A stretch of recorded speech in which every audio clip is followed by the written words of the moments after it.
Hello বন্ধুরা, আজকে আমি সকাল সকাল বরমশাইয়ের জন্য স্কুলের টিফিন তৈরি করছিলাম।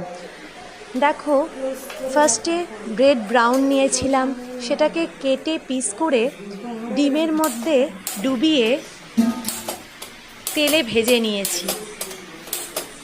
ওই রকম টিফিন তুমি স্কুলের কোনো বাচ্চাদেরকেও দিতে পারো, বা তোমার স্বামী যদি কাজে যায় তাকেও দিতে পারো।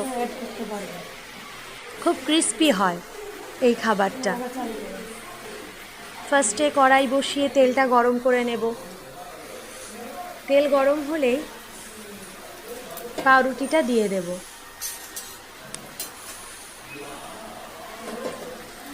দেখো, তেলটা গরম হতে না হতেই পাউরুটি ছেড়েছি।